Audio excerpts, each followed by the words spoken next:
Gavin Stone is making his major league debut for the Dodgers. He's been one of the biggest risers in their system over the past year. In this video, I'm going to answer a few questions. First off, is his fastball great or is it just average? Why is his changeup so good despite some of the underlying shape metrics on it just being average? And how much of a work in progress is his slider? Let's get it going.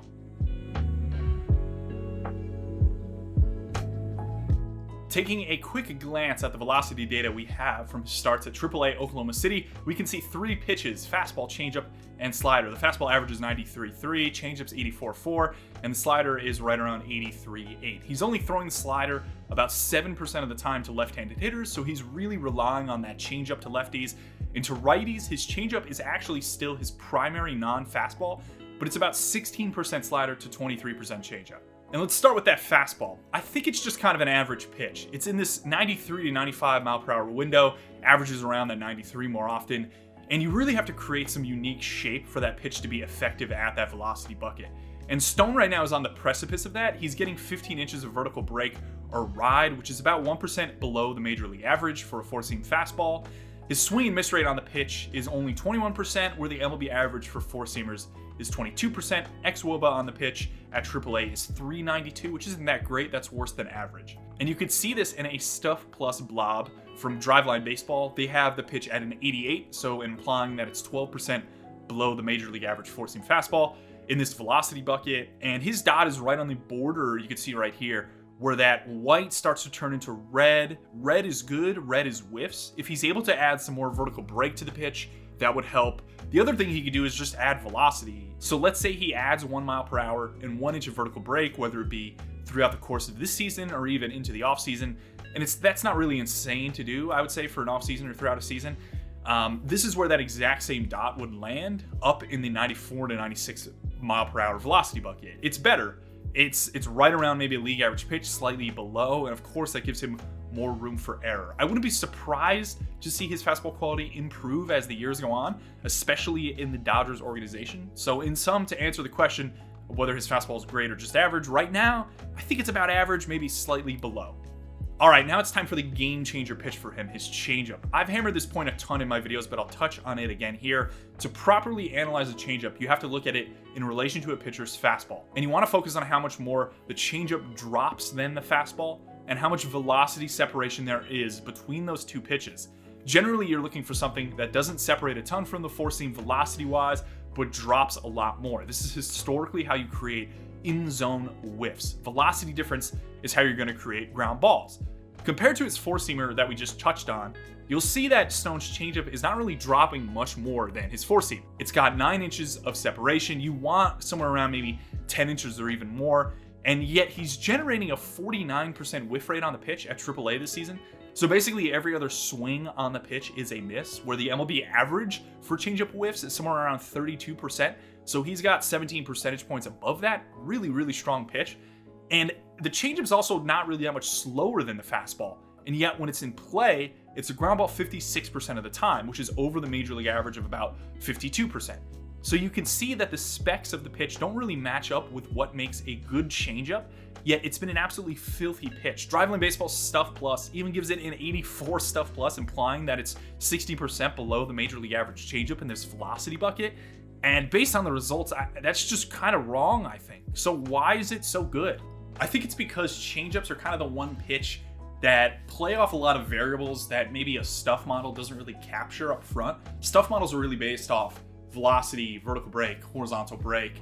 And even though you could kind of play with some pitch interaction characteristics, which is how you get those differentials between a four-seam fastball and a changeup that make it so important on the velocity side and the drop side, there's a lot of other variables going on, I think, with changeups that matter in some instances. For example, arm speed or a pitcher's sell is kind of something that's always been talked about as being really important. I don't know how much data there is to really back that up, but anecdotally, I've heard it a ton from pitchers, past and present, and it makes a lot of sense to me that if your arm speed's the same for a fastball and a changeup, there's probably a little bit of added deception to the pitch. There's also the element of seam effects. So this would be something known as seam shifted wake. Changeups really play off this. This is kind of how the seams of a baseball interact with the air around it as it moves towards the plate. Changeups are one of the pitches that really utilize that a ton, and it's one of the first things that I think when seam shifted wake came in vogue, you know, we were looking at it with sinkers and with changeups. There's a variety of other things too. Command probably matters a bit more on changeups than maybe it does on other pitches. So you combine all those, and I think there's so many other variables working with changeups that we can kind of get a bit deceived by looking purely at a stuff number. So it's one of the things where I do think results kind of matter a bit more. As to what of those variables particularly matter for Stone's changeup, I'm not entirely sure. I think we're going to have to wait a bit and maybe see and listen to people internally and externally of the Dodgers organization as to what they think. He's got a funky grip. He kind of splits it. It's kind of like a Vulcan from what I've seen. That allows him probably to preset some pronation and create that depth and drop. But again, it's not a ton of depth and drop. So your guess is as good as mine as to why this pitch has been so effective at AAA. I think it's a combination of all those variables and also him bumping up again right at those drop difference and velocity difference buckets. And that really matters so much for changeup. So we'll have to see. Maybe there's some slow-mo video of his release at the major league level we could get an eye on and ascertain some other elements of why it's good. But for now, your guess is as good as mine. It's just a really great pitch. And we'll finish things off here by looking at his slider. And these are his season averages on the pitch. The velocity is 83.8. It has 1 inch of vertical break, or what I like to call lift in the instance of cutters or breaking balls, and 6 inches of sweep. I like calling this pitch a baby sweeper. Sweepers are generally about 12 inches of horizontal movement. This has half of that, hence baby sweeper. Stuff Plus sees this as a 98, so basically a major league average breaking ball.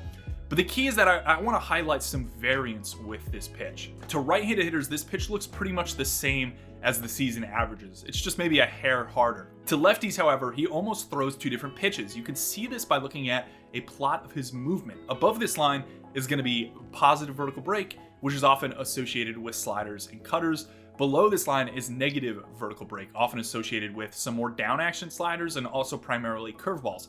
And everything to the left of this line here, the vertical line is going to be glove side break, or what you want to call sweep. And you'll see that he has a version of this slider up here to lefties, similar to his right-handed slider. Maybe a bit more backspin on it, still around 84 miles per hour. And then there are these other pitches down here, which are basically some kind of short curveball. They're all 80 miles per hour or below. They have a lot more downward break, negative vertical break, about -6 on average, and it has a bit of sweep. These don't really grade out well in a stuff model, but if he's trying to give a different look to lefties who might kind of be on his changeup, I really don't mind it. And there's also a bit of start-to-start variance in his slider. He was getting a bit more sweep in his first couple starts of the season, and then it kind of changed shape, so to speak. And the best way to look at this again is just by looking at a plot of movement. There's fluctuation above and below this 0 inches of vertical movement horizontal line. Above again is more backspin and below is more curveball-like topspin. You'll see this a bit from pitchers, but to my eye, this spread going above into cutter territory and below into curveball territory is a bit more than normal, especially in a sample of only 5 to 6 starts. Now, this could be a calibration thing from park to park in AAA. So the hardware, the TrackMan units that actually get fed to the software where we can look at the data, sometimes are calibrated differently. You run into this in the minor leagues. And that could very much be the case, especially in a sample of only 5 to 6 starts. There's also a chance that this pitch is just a work in progress. There were some rumors last year that he was working on a sweeper. I don't necessarily see this pitch as a full-on sweeper, but maybe he is actually throwing the 2-seam sweeper grip. He's just so much of a pronator. He gets behind the ball so well on that changeup and is able to kind of turn over changeups and get behind his fastball that it might be hard for him to really supinate and create breaking ball action. And because of that, I don't know if I ever really expect the slider to lengthen out into a sweeper. I think it's always going to stay kind of short in that kind of cuttery territory, slidery territory that Walker Buehler kind of exists in. So I think the bones are here for a plus slider. Right now, it's kind of around average, as we saw from the Stuff Plus model and such. But I'm curious to see the development of this pitch over time, if it's thrown harder, and if it stays around where it is and it's an average breaking ball, but his command of it is really good, that can also cause it to play up a ton. So for now, again, it's a pitch to keep an eye on as the development of it, especially start to start, how it looks. But it's an average offering, and I think it's a pretty key part of his repertoire. So in sum, for Gavin Stone, I think we're just going to run into a bit of variance for him as a pitcher, which happens with all pitchers, but maybe his high and low are going to be a little more spread out. I think the highs are going to be really high. These are going to be outings where he goes 5 innings, 6 innings, Ks, 10 plus, 12 batters, and that's going to be all off that changeup. I think it's a really good pitch. It's going to induce a lot of whiffs, even if some of the underlying shape stuff is a bit confused as to why it is so good. The results are something I might be looking at more here than some of the stuff numbers. It's a great pitch. He's had a lot of success with it. I know internally the Dodgers organization likes the pitch as well. So those outings, he's going to be riding that changeup. Then he might run in some others where the fastball gets beat up, especially to righties. Maybe he's not throwing as many right changeups. They're not swinging and missing as much as he would like on it. He has to go to the fastball and the slider can't really get out of the 4th inning. So again, natural variance for a young pitcher, but I love the bare bones of who he is. And I gotta admit also, he's in the Dodgers organization. Dodgers are one of the best teams in baseball at developing pitching, and I wouldn't really be surprised at all to see him kind of accelerate and really grow year to year, a la Dustin May, Walker Buehler, a variety of these other guys that they have developed. So even if this is a short stint at the major league level, he jumps back down.